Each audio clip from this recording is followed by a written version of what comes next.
If you don't mind me asking, how has your experience been with Makeship? Worth looking into. Oh yeah, so far, my experience with them has been pretty good. The folks that I've been talking to have been very responsive, and if I'm being honest, chat, I'm just so hype that an exciting thing is getting made, and I barely had to touch it. I don't have to ship them out. I'm not gonna have to deal with customer service. I didn't have to deal with all the hard shit. I didn't have to go back and forth between the factory. It's so fucking nice to just kind of have that shit off my plate. Like, I have friends who have made plushies themselves. I could have asked who their manufacturer was. I could have gone through the whole process of like getting the plushies tested for like safety regulations for different countries and zones. I could have gone through and done that all myself. I would have died, especially doing this like right around the time of the Kickstarter. If nothing else, it is worth it for how nice it is that that has been taken off my plate. I love that I don't have to think about that.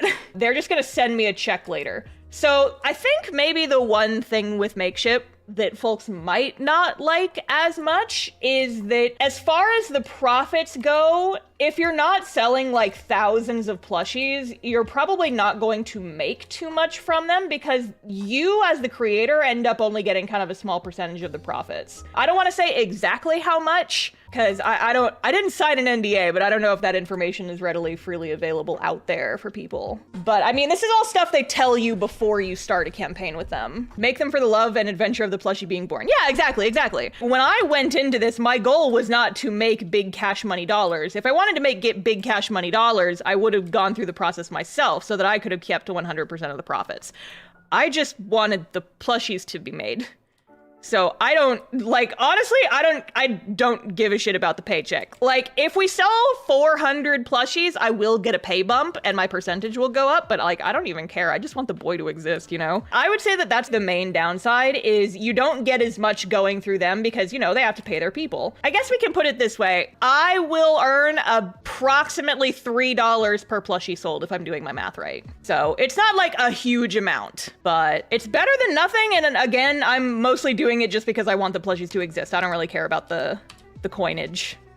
I care about the boyage. If you've made merch before and you're used to like being able to keep all the profits, I can see how some folks might not like be into it so much. But for the ease of the experience, it has been so much easier. And so that's very nice. So I am hoping to continue my relationship with them because I would love to, at the bare minimum, at the very least, I would love to have my main trio as plushies. I love Vector. I want Ariana and Frankie plushies to also exist. I would love, like I said, to have the entire main cast eventually. But if that can't happen, I would love at least my main trio.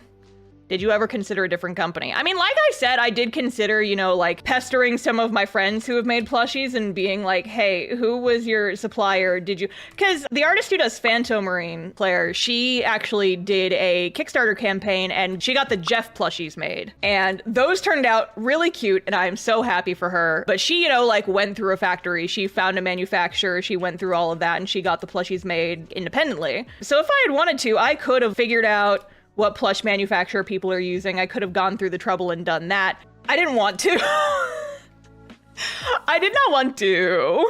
I might do something like that if the urge to make like Verity plushies or Lapis plushies or like plushies of my other OCs that are less popular, if it gets too strong, I might go that route instead because they don't have as high minimums, I believe. I've had many people request like Verity plushies and Lapis plushies, and actually recently I've also gotten a couple of requests for, would you ever make yourself into a plushie? Like, whatever, take this avatar and make a plush of it. And the answer is I would love to, but I don't know if I'm cute enough to hit the manufacturing minimums, you know?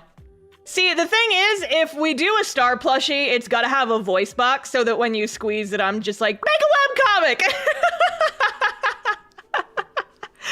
My plush needs to be annoying, just like in real life. Draw something, yeah. I pop out of the YouTube screen and I scream at you to make a webcomic. I don't know if Makeship is able to do that, but God, that'd be funny.